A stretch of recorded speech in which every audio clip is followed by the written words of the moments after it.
الحمد لوليه والصلاة والسلام على النبي الأمي الكريم الرؤوف الرحيم وعلى آله وأصحابه الطيبين الطاهرين.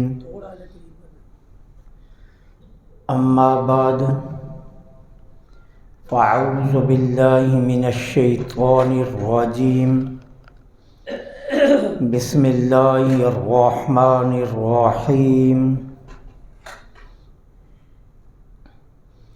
والذي جاء بالصدق وصدق به أولئك هم المتقون.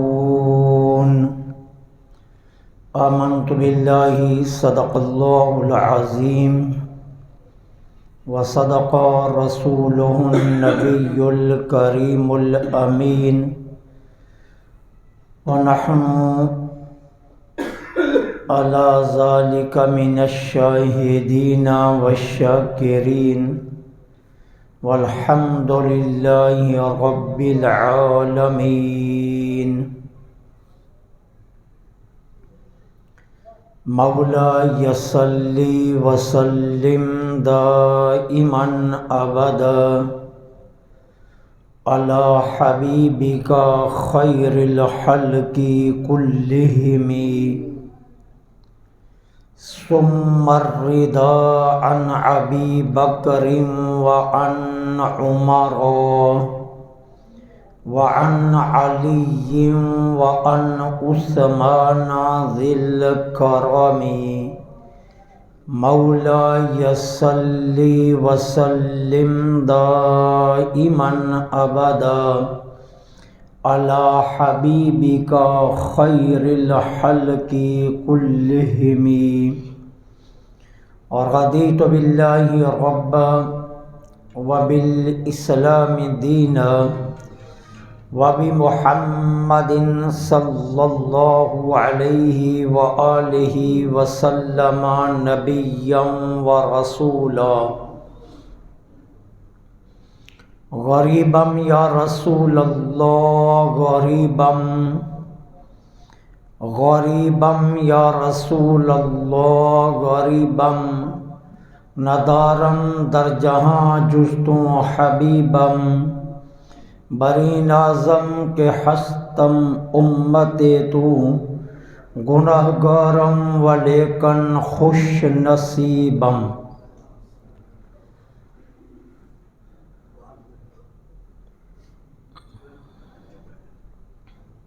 حمد و ثنا اس خالق ارض و سما کے لیے جس نے اپنی قدرت کاملہ سے آسماں کو بغیر ستون کے چھت بنایا اور زمین کو اپنے حکم سے فرش بچھایا. بے حد و بے حساب و لا تعداد درود و سلام میرے اور آپ کے آقا سیدہ طیبہ طاہرہ حضرت آمینہ کے لال حسنین کریمین کے نانا ابو بکر صدیق کے آقا و مولا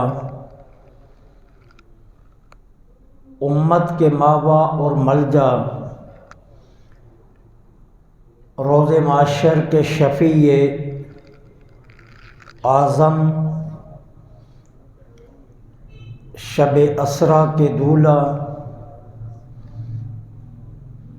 جناب احمد مجتبی محمد مصطفیٰ صلی اللہ علیہ وآلہ وسلم کی ذات پر درود و سلام کہ جن کے تصدق میں اللہ جل سبحانہ و تعالی نے ہمیں ایمان و اسلام کی توفیق بخشی۔ عزت کے لائق محترم اور محتشم سامعین،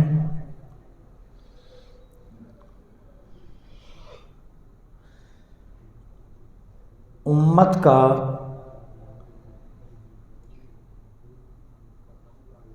اس پر اتفاق ہے کہ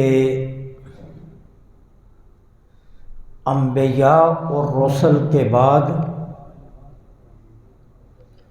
سب سے افضل جس شخصیت کا نام ہے وہ ہیں حضرت ابوبکر صدیق رضی اللہ تعالی عنہ۔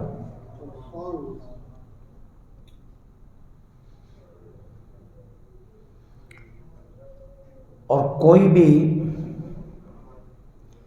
کسی بھی اعتبار سے حضرت ابوبکر صدیق رضی اللہ تعالی عنہ سے نبیوں کے بعد افضل نہیں ہو سکتا۔ یہ صرف امت کا عقیدہ ہی نہیں ہے، بلکہ ہمارے آقا کریم علیہ الصلاۃ والسلام کے فرمودات بھی، ارشادات بھی اور احکامات بھی یہی بتا رہے ہیں۔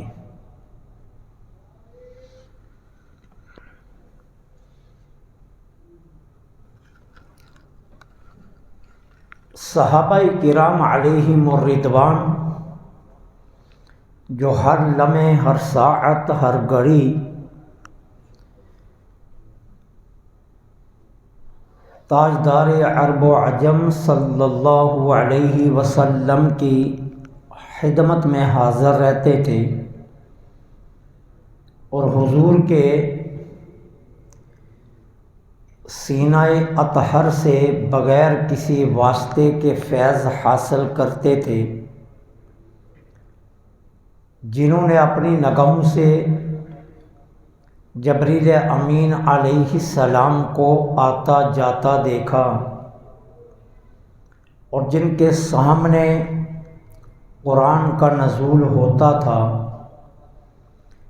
جس زبان پر اللہ کی وحی بولتی تھی اس زبان سے احکامات و ارشادات بغیر کسی حجاب کے، بغیر کسی واسطے کے وہ سنتے تھے۔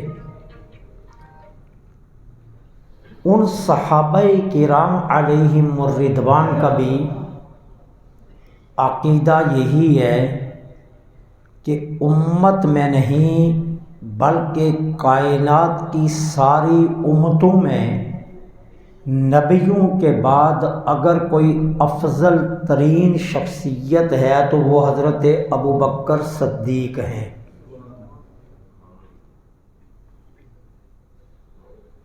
اس پر صحابہ میں کسی جگہ بھی کوئی اختلاف موجود نہیں ہے۔ اگر کسی جگہ کوئی اختلاف کی روایات لائی جاتی ہیں تو وہ محض معانی اور مطالب کا ہیر پھیر کر کے یا پھر ان کے متن میں تحریف اور تبدیلی کر کے لائی جا سکتی ہے، ورنہ صحابہ کرام علیہم الرضوان کا اس پر اجماع ہے کہ ابوبکر صدیق رضی اللہ تعالی عنہ سے انبیاء کے بعد کوئی بھی افضل نہیں ہے۔ چنانچہ اس ضمن میں کسی ایک روایت کی بات نہیں ہے، بے شمار روایات اس پر موجود ہیں کہ صحابہ کرام علیہم الرضوان حضرت ابو بکر صدیق رضی اللہ تعالی عنہ کو ہی افضل سمجھتے ہیں۔ صحیح بخاری شریف کے اندر یہ روایت موجود ہے کہ ان ابن عمر رضی اللہ تعالی عنہما کنا فی زمن النبی صلی اللہ علیہ وسلم لا نعدل بأبی بکر احدا۔ حضرت عبداللہ بن عمر رضی اللہ تعالی عنہ جو اس امت کے کبار صحابہ میں سے ایک صحابی ہیں، جنہیں اس امت کا معلم حضور نے قرار دیا، حضرت عبداللہ بن عمر علمی اعتبار سے بڑے صحابہ میں شمار ہوتے ہیں۔ اگرچہ عمر اتنی نہیں تھی لیکن اس کے باوجود علم کے لحاظ سے ان کا رتبہ ان علماء میں شمار کیا جاتا ہے کہ جنہیں اس امت کا عالم علماء کہا گیا۔ حضرت ابن عمر رضی اللہ تعالی عنہما فرماتے ہیں کنا فی زمن النبی صلی اللہ علیہ وسلم، حضور کے پردہ پوشی فرمانے کے بعد کی بات نہیں ہے۔ حضور جب مدینہ طیبہ میں جسد ظاہری کے ساتھ صحابہ میں موجود ہوتے تھے، جب حضور تشریف فرماتے، جب ظاہری آیات طیبہ کے 63 سال کی تکمیل ابھی نہیں ہوئی تھی، اس دور میں بھی لا نعدل بأبی بکر احدا، صحابہ ابو بکر سے کسی کو افضل نہیں جانتے تھے۔ یہ حضرت ابن عمر کی روایت بخاری شریف کے اندر موجود ہے کہ حضور کی زندگی پاک میں بھی صحابہ ابو بکر سے افضل کسی کو نہیں مانتے تھے۔ اس وقت بھی صحابہ کا عقیدہ یہی تھا کہ ابو بکر اس امت کے نہیں، ساری امتوں میں نبیوں کے بعد افضل ترین ہے۔ اور یہ امام بخاری نے اس روایت کو نقل کیا۔ پھر دیکھیے خود میرے آقا کریم علیہ الصلاۃ والسلام نے ارشاد فرمایا، جس کو مشکات شریف کے اندر نقل کیا گیا، اور یہ روایت مشکات میں موجود ہے، اور اس بات پر محدثین متفق ہیں کہ مشکات شریف اپنی صحیح کے اعتبار سے یہ سیاق ستہ کے برابر کا درجہ رکھتی ہے۔ یہ اس میں روایات صحیح ترین روایات ہیں۔ مشکات شریف کے اندر یہ حدیث پاک موجود ہے، آقا کریم علیہ الصلاۃ والسلام نے فرمایا لو اتخذت خلیلا لاتخذت ابا بکر الصدیق، اگر میں کسی کو دوست بناتا تو میں ابو بکر کو ہی دوست بناتا، کہ اگر میں کسی کو دوست بناتا تو میں ابو بکر صدیق کو ہی دوست بناتا، لیکن وہ میرے ساتھی ہیں، میرے بھائی ہیں، اور اللہ نے تمہارے صاحب کو اپنا دوست بنایا۔ جو دوست ہوتا ہے، جو خلیل ہوتا ہے، ویسے تو معاشرے میں رسم و رواج یہی ہے کہ ایک ایک بندے کے کئی دوست ہوتے ہیں، لیکن ان میں جو خاص الخاص، جو رازدان، جس کے اوپر اعتماد کیا جا سکتا ہے، کہ جس انسان کے ساتھ انتہائی اعتماد کا رشتہ ہوتا ہے، وہ دوستوں میں فقط ایک ہوتا ہے۔ ہر کسی کو معتمد دوست نہیں مانا جاتا، بلکہ باقی دوستی رکھی جاتی ہے لیکن معتمد ایک دوست ہوتا ہے۔ اسی طرح سرکار فرماتے ہیں چونکہ اللہ نے مجھے اپنا دوست بنا لیا، اللہ نے مجھے اپنا دوست بنا لیا، اب لہذا دوست ایک ہوتا ہے، باقی چار میرے یار ہیں، دوست صرف میں اللہ کا ہوں، یعنی راز کی باتیں میری اور میرے رب کی ہیں۔ تو اللہ نے مجھے اپنا دوست بنا لیا۔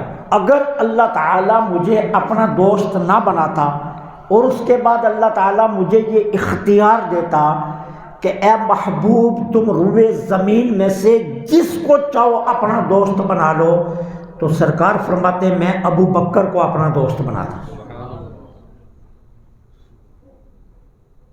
پتہ یہ چلا کہ سرکار دو عالم صلی اللہ علیہ وسلم کی نگاہ میں بھی ابو بکر سے افضل کوئی نہیں تھا۔ حضور بھی اپنے ہاں اپنی امت میں نہیں ساری امم میں جس شخص کو سب سے افضل جانتے تھے وہ ابو بکر صدیق کی ذات ہے۔ سرکار علیہ الصلوۃ والسلام بھی ابو بکر پر کسی کو ترجیح نہیں دیتے تھے۔ امام بہقی نے شعب الایمان کے اندر اس حدیث کو روایت کیا۔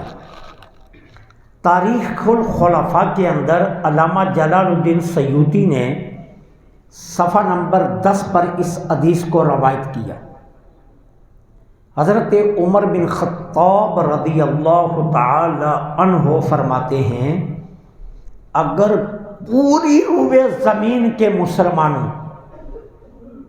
اس امت کے مسلمانوں کی کہانی نہیں ہے، پوری روئے زمین کے مسلمانوں، اس میں حضرت آدم کا کلمہ پڑھنے والے نوح، ابراہیم، اسماعیل، یعقوب، یوسف، یونس، الیاس، خضر، موسیٰ، عیسیٰ، یوشع، ذوالکفل، ارمیا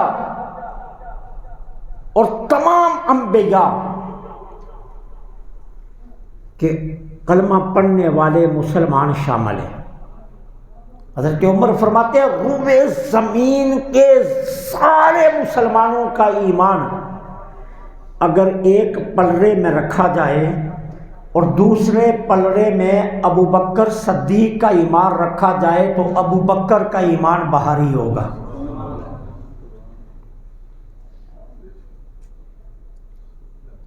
اب حضرت عمر کے اس فرمان پر کسی صحابی نے اعتراض نہیں کیا۔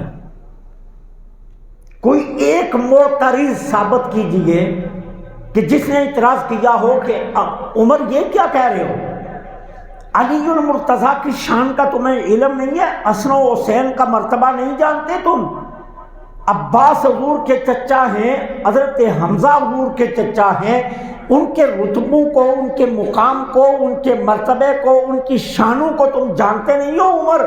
یہ کیا کہہ رہے ہو کہ روئے زمین کے سارے مسلمانوں کا ایمان ایک پلڑے میں رکھا جائے، اس میں اہل بیت کا ایمان بھی آ جاتا ہے، صحابہ کا ایمان بھی ہے، اس میں پہلی امم کے مسلمانوں کا ایمان بھی ہے، اس میں تمام امم کے مسلمانوں کا ایمان آ جاتا ہے۔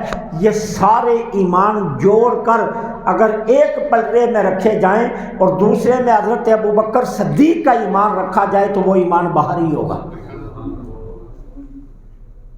معلوم یہ ہوا کہ صحابہ کی نگاہ میں حضرت ابو بکر صدیق سے افضل کوئی نہیں تھا۔ پھر میرے آقا کریم علیہ الصلوۃ والسلام نے فرمایا جس نے بھی مجھ پر کوئی احسان کیا میں نے اس کے احسان کا بدلہ دنیا میں چکا دیا۔ مکہ کے مسلمانوں نے میری حفاظت کی، میں نے انہیں کلمہ پڑھایا۔ مکہ کے مسلمانوں نے مجھے مال دیا، میں نے انہیں اپنا دیدار دیا، وہ چہرہ دکھایا جس چہرے نے رب کو دیکھا ہے۔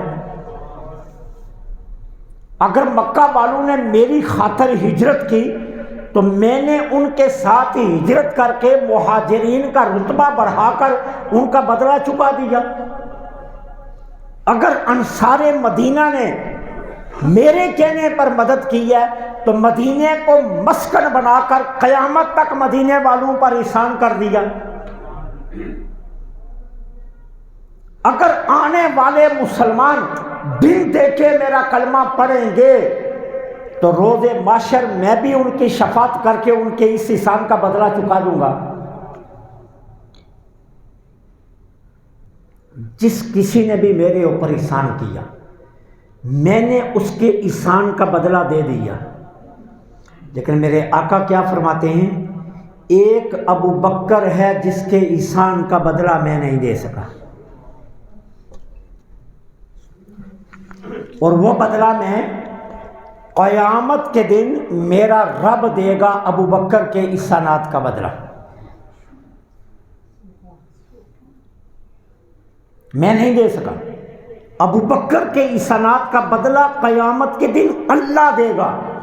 حضور نے یہ نہیں فرمایا کہ قیامت کے دن میں دے دوں گا، فرمایا ابو بکر کے احسانات کا بدلہ قیامت کو اللہ عطا کرے گا ابو بکر کو۔ مال دینے والوں میں حضرت عثمان کا بڑا نام ہے کہ جنہوں نے حضور کی بارگاہ میں مال دیا، تھیلیاں بر بر کے دی درموں اور دیناروں کی، ایک ایک موقع پر 300 اونٹ سامان کے لاد کر حضور کو دیے۔ کتنی قربانی حضرت عثمان نے دی۔ سیدہ خدیجہ الکبریٰ مکہ کی سب سے امیر ترین خاتون تھی، میرے نبی سے نکاح کیا تو اپنا ساری تجارت حضور کو پیش کر دی اور سارا مال حضور کی بارگاہ میں لا حاضر کیا۔ لیکن میرے آقا کیا فرما رہے ہیں؟ جتنا نفع مجھے ابو بکر کے مال نے دیا کسی کے مال نے نہیں دیا۔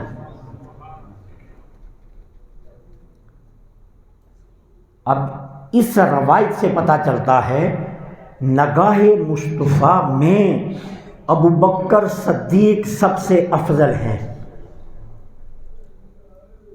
مال تو بڑا حضرت عثمان نے بھی دیا، مال تو سیدہ خدیجہ الکبریٰ نے بھی بڑا دیا، مال اور بھی کئی صحابہ نے حضور کی بارگاہ میں پیش کیا، لیکن میرے آقا فرماتے ہیں جتنا ابو بکر کے مال نے نفع دیا اتنا کسی کے مال نے نفع نہیں دیا۔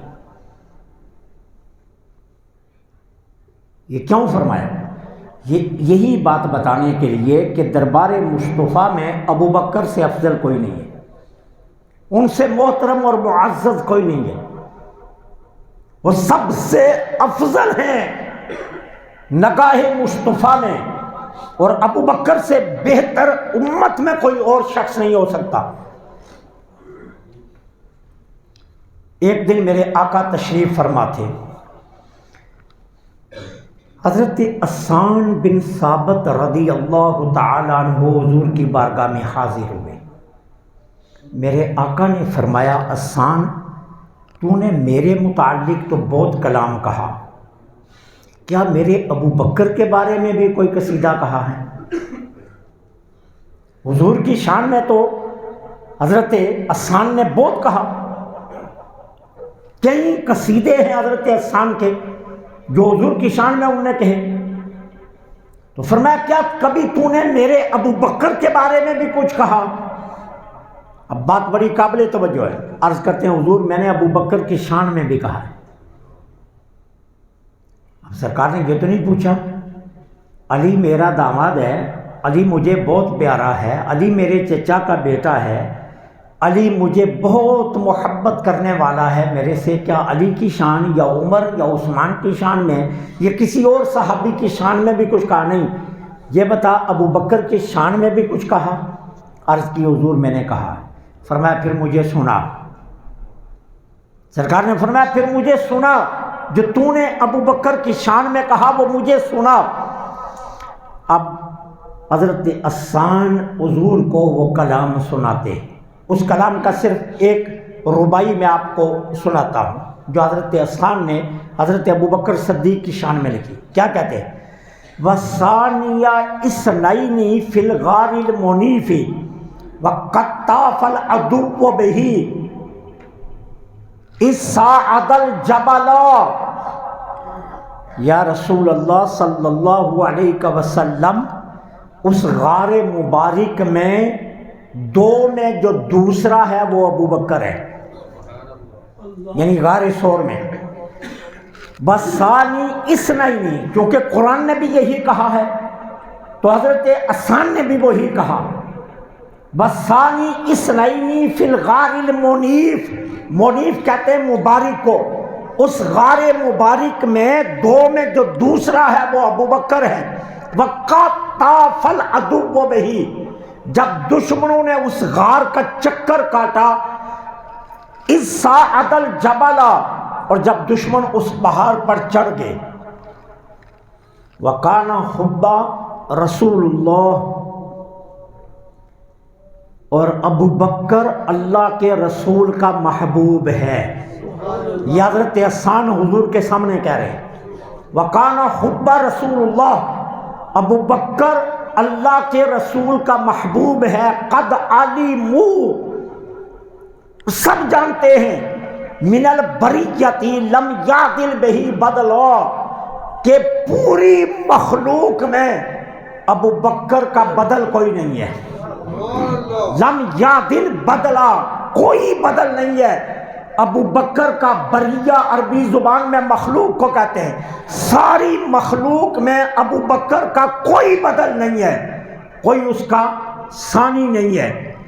اب حدیث کے اگلے الفاظ توجہ سے سننا، پھر میں آپ کو حوالے نوٹ کرواتا ہوں۔ صحابہ کہتے ہیں جب حضرت حسان نے یہ کلام پڑھا نا، حضور اتنے خوش ہوئے، اتنے خوش ہوئے، اتنے حضور مسکرائے کہ حضور کی داڑھیں ہم نے دیکھ لی۔ اتنے حضور یہ کلام سن کر خوش ہوئے حضرت حسان کا، اور اس قدر مسکرائے کہ حضور کی داڑھیں دیکھی گئی۔ اور میرے آقا نے کیا فرمایا؟ حسان تو نے سچ کہا، ابو بکر بالکل ایسے ہی ہے، جو تو نے کہا ہے نا بالکل سچ کہا ہے، اور میرا ابو بکر ایسے ہی ہے۔ اور حضرت حسان نے کیا کہا تھا کہ وہ رسول اللہ کا محبوب ہے، تو حضور نے کیا کہا؟ تو نے سچ کہا، ابو بکر بالکل ایسے ہے۔ اور دوسرا کیا کہا تھا؟ روئے زمین میں انبیاء کے بعد ابو بکر کا ثانی کوئی نہیں ہے۔ تو میرے نبی نے حضرت حسان کے کلام پر تصدیق کی مہر لگا کر یہ بتا دیا کہ یہ حسان کا عقیدہ نہیں ہے، یہ اللہ کے رسول کا فرمان بھی ہے کہ ابو بکر سے افضل کوئی نہیں ہے۔ نعرہ تکبیر، نعرہ رسالت، نعرہ حاضری، نعرہ غوثیہ۔ مستدرک علی الصحیح، باب ہے معرفت الصحابہ، جلد کا نمبر ہے 4 اور صفحہ نمبر ہے 8، اور حدیث کا نمبر ہے 4469۔ دوسری کتاب جس میں یہ حدیث موجود ہے جمع الجوامی، یہ ہے مسند انس بن مالک۔ حضرت انس بن مالک سے جو روایات آئی ہے نا، اس کو جو اکٹھا ایک کتاب میں اکٹھا کیا گیا اس کو کہتے ہیں مسند انس بن مالک۔ اس کی جلد نمبر 14 ہے، صفحہ نمبر 61 ہے، حدیث کا نمبر ہے 9361۔ تاریخ دمشق، یہ علامہ ابن عساکر کی کتاب ہے، اس کی جلد نمبر ہے 30، صفحہ نمبر ہے 91۔ امام زرقانی کی علی المواہب کی شرح ہے، اس کی جلد نمبر ہے 1، صفحہ نمبر ہے 337۔ علامہ ابن سعد کی کتاب ہے طبقات ابن سعد، اس کی جلد نمبر 3 ہے اور صفحہ نمبر 129۔ ان تمام محدثین نے پوری کانٹ چھانٹ کے بعد یہ فیصلہ کیا ہے کہ یہ روایت بالکل درست ہے کہ حضرت حسان نے حضور کے سامنے حضرت ابو بکر صدیق کی شان میں یہ کلام پڑھا، تو حضور نے اس کلام پر تصدیق کی مہر لگا کر یہ بتا دیا کہ حسان جو کہہ رہا ہے ابو بکر کے بارے میں وہ بالکل سچ ہے۔ تو اس سے پتہ چلا کہ حضور کی نگاہ میں بھی حضرت ابو بکر صدیق سے افضل کوئی نہیں ہے، ابو بکر صدیق سے افضل کوئی نہیں ہے۔ اچھا، ایک دن حضرت ابو بکر صدیق رضی اللہ تعالیٰ عنہ مسجد نبوی سے نکلے، اب جا رہے تھے، سامنے سے علی المرتضیٰ آگے۔ حضرت ابو بکر صدیق رضی اللہ تعالیٰ عنہ نے حضرت علی کو دیکھا تو مسکرا دیے۔ اب حضرت علی نے روک لیا، ابو بکر آپ مجھے دیکھ کر مسکرائے کیوں ہیں؟ کہا مجھے حضور کا ایک فرمان یاد آ گیا، اس لیے میں مسکرا دیا۔ پوچھا کیا فرمان؟ کہ ایک دن میں حضور کی بارگاہ میں بیٹھا تھا تو سرکار نے فرمایا ابو بکر میرا علی کل قیامت کے دن جنت کی ٹکٹیں بانٹے گا۔